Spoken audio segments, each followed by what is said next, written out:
This movie tells a story about a hard-working father who just wants to provide a good life for his 8-year-old daughter. His mundane pool cleaning job is a front for his real source of income, which is hunting and killing vampires. First of all, this movie has an interesting setup. The idea that Greater LA is overrun by vampires and no one has a clue powers the film up with a certain amount of potential. It has some promising unique world building when it comes to vampires and their hunters. Unfortunately, the execution is rather disappointing and only makes more baffling by the fact that it stumbles on to interesting ideas but then has no clue what to do with them. With a premise like this, you would imagine the movie would feature a streamlined and swift narrative, filled with character-defining action and funny scenarios that all fit into the dramatic drive.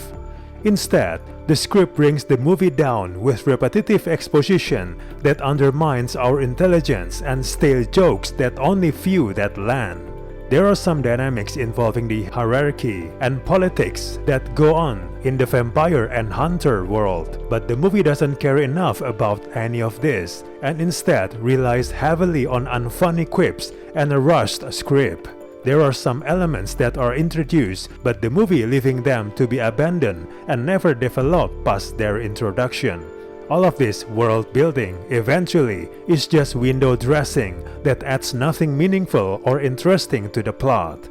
Also frustrating is how little is done to develop Audrey as a villain beyond giving her a very personal grudge against Bud. It's a waste not to build on Audrey's cover as a real estate developer with her social class status, especially compared to Bud's constant struggle to pay for the basic necessities of life. There's an unnecessary subplot about Bud's strained relationship with his ex and also a sloppy introduction of Bud's love interest which induces eye rolls and groans as we can immediately predict her motivations. Not much of the movie's plot construction, narrative or otherwise, materializes as original or inventive.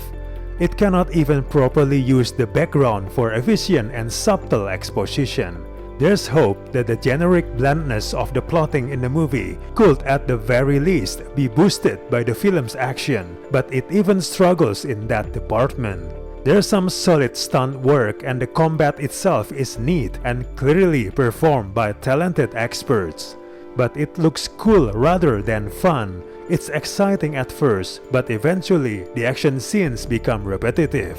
It seems that some of the choreography getting recycled across set pieces where the only thing that changes is the background. In the end, the movie feels very generic. It definitely needs much better execution. We do not recommend this movie at all.